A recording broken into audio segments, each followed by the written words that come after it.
तो वक्र पृष्ठीय क्षेत्रफल की यहाँ पर बात कर रहा है। हमने बोला यदि वक्र पृष्ठीय क्षेत्रफल की बात कर रहा है तो हम सीधा ही पहले सबसे पहले 11 से डिवाइड करके देख लेते हैं, जो भी हमारा आंसर होगा वह 100% डिवाइड हो रहा होगा। तो कितना बचता है आपका 10 बचता है, और 10 कभी भी 11 से डिवाइड होगा नहीं, तो ये हमारा आंसर होगा नहीं, 0 आ जाएगा। यानी कि ये संख्या भी 11 से डिवाइड हो जाएगी, तो ये हमारा आंसर हो सकता है। करते हैं यहाँ पर आपका 0 बना, यानी कि ये संख्या भी आपकी 11 से डिवाइड हो जाएगी, तो ये भी हमारा आंसर हो सकता है।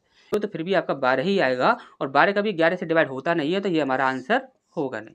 2 ऑप्शन तो आपके यहाँ पर कट चुके हैं, लेकिन यहाँ पर 2 ऑप्शन आपके यहाँ पर फिर भी बचे हुए हैं।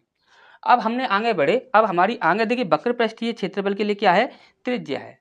हमने बोला त्रिज्या क्या है, तो त्रिज्या हमने यहाँ पर देखी, तो देखिए एक शंकु का जो आकार है उसका आधार का व्यास जो है वो कितना दिया हुआ है, 8.4 दिया हुआ है।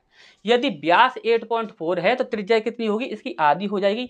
यदि त्रिज्या की यदि हम यहाँ पर बात करते हैं तो त्रिज्या कितनी हो जाएगी, हम इसे 2 से डिवाइड करेंगे तो 2 चौक 8 और 2 दूनी 4, इतना आपका हो जाएगा।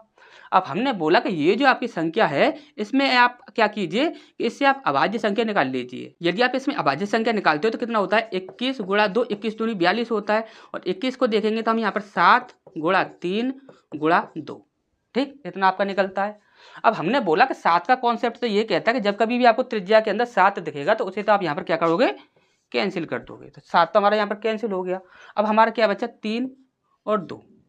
हमने बोला यहाँ पर कि एक ऑप्शन हमारा ये है और एक ऑप्शन हमारा ये है, 5 और 5 10 और 10 और 2 12, यानी कि ये संख्या आपकी 3 से डिवाइड हो रही है।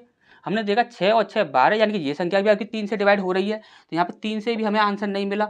हमने बोला कि हमारा 2 बचा हुआ है, तो 2 से देखें तो यहाँ पर लास्ट में आपका सम संख्या बनी हुई है, तो यानी कि 2 से ये तो संख्या डिवाइड हो जाएगी, लेकिन हमने यहाँ पर देखा यहाँ पर आपकी विषम संख्या बनी हुई है या फिर अभाज्य संख्या है, तो वह आपकी 2 से कभी भी डिवाइड नहीं होगी, तो ये आपका क्या होगा, आंसर नहीं होगा। अच्छे से समझ आया होगा। 1 2 3 तीनों ऑप्शन आपके यहाँ पर कैंसिल हो चुके हैं, एक ऑप्शन बचा है और यही हमारा आंसर होगा। ठीक, आराम